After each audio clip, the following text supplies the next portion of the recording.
Hello, I'm Simon Whistler, you're watching the Today I Found Out YouTube channel, and in the video today we're looking at the parasite that could be living inside you right now, Toxoplasma gondii.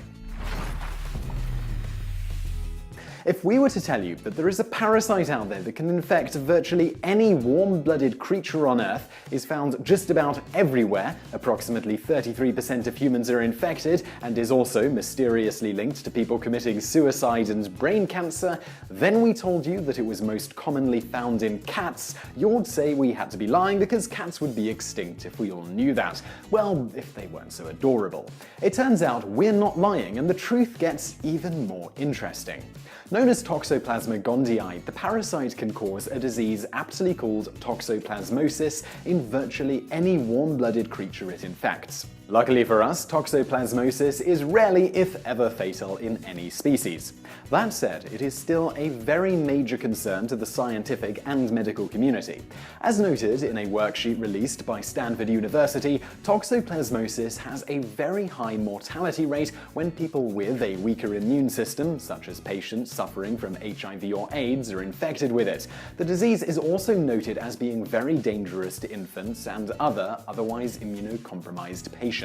So how do you catch it?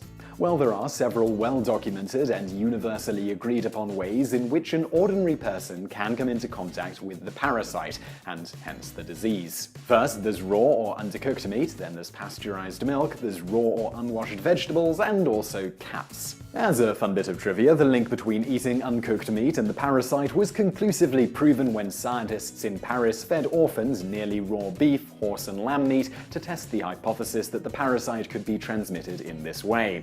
If you're hoping this happened hundreds of years ago, it actually took place in 1965. Oh, and the orphans were also housed in a sanatorium, a building for treating people with long-term illnesses at the time. If you're now disgusted at the French for allowing such experiments on orphans, it should be noted that to test penicillin's effectiveness in treating syphilis and other STDs, researchers led by Dr. John Charles Cutler from the United States, funded by the Public Health Services, the Pan American Health Sanitary Bureau, and the National Institutes of Health, headed to Guatemala in 1946 and found prostitutes who had syphilis, getting them to then give it to unsuspecting Guatemalan soldiers, mental health patients, and prisoners. They also directly infected certain individuals by direct inoculations made from syphilis bacteria poured into the men's penises and on forearms and faces that were slightly abraded, or in a few cases through spinal punctures.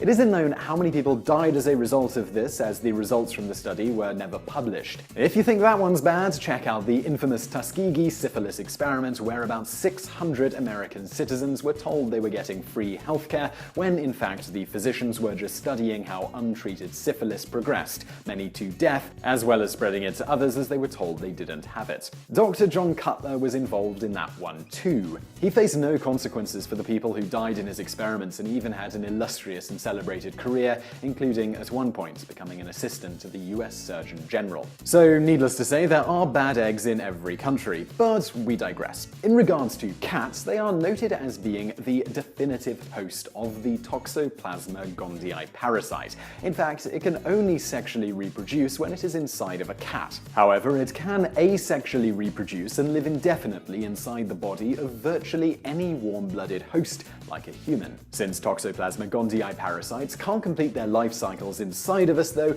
we are defined as being intermediate hosts. Alright, so before you go out and murder some adorable kittens, we need to stress that the chances of catching the parasite from cats, if you're doing anything other than handling cat feces directly and not washing your hands after, is infinitesimally small.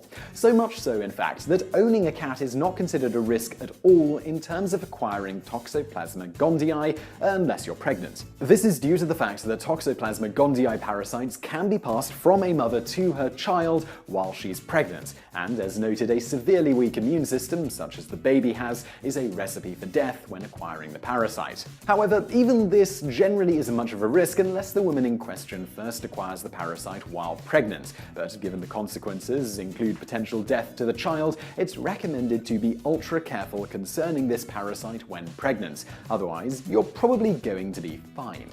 We say probably here because although the vast majority of people are perfectly safe from harm from the parasite, up to a third of people worldwide are infected with it. Yes, that is 1 in 3 people. Further, about 40% in the US have been exposed to the parasite at some point, often in unwashed vegetables or undercooked meat, and about 15% of people in the US have the telltale cysts in their heart, nervous system tissues, and skeletal muscle, with each cyst containing many thousands of the parasite. However, it's likely that the vast majority of these people will never realize they're infected and never suffer any ill effects as a result of the infection. As noted by the official Public Health England website, the symptoms of toxoplasmosis in ordinary healthy people are usually nondescript and mild. If any symptoms do show up, it generally only happens when you first acquire the parasite, and these are simply mild flu-like symptoms that last a couple of weeks. So in the end, despite the fact that a third of the world is infected with this parasite, unless you have a crippling disease that's ravaging your immune system, are getting an organ transplant, or are a tiny baby, it will probably never bother or affect you in any way. Again, we do say probably here because there is a growing but as yet unproven concern that the parasite can cause a number of mental health problems. For example, research conducted by the Maryland School of Medicine found that women infected with the parasite were 1.5 times more likely to attempt suicide. Other studies have linked the parasite to even more alarming health issues such as schizophrenia and even brain cancer.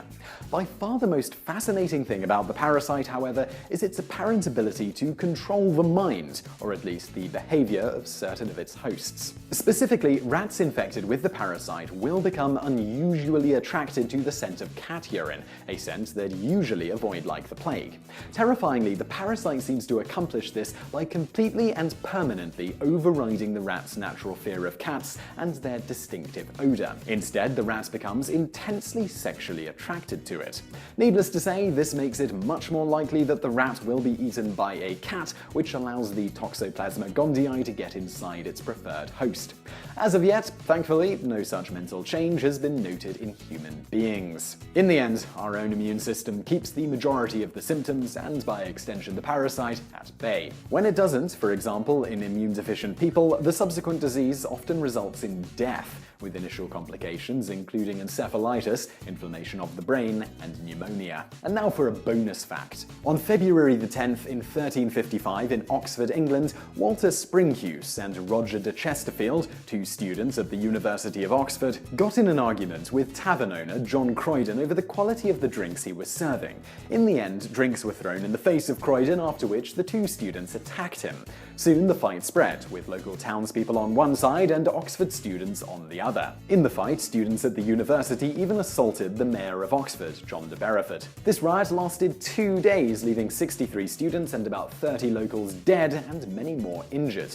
For the next 470 years, the mayor of Oxford and its councillors had to march through the streets of Oxford on February the 10th each year with bare hands, as well as give 1 penny annually for each of the students killed. This finally ended in 1825 when the mayor refused to do the penance. So I really hope you enjoyed that video. If you did, please do hit that like button below and don't forget to subscribe if you haven't already. Also, over there on the right, a couple of other videos you might enjoy if you enjoyed this one, and thank you for watching.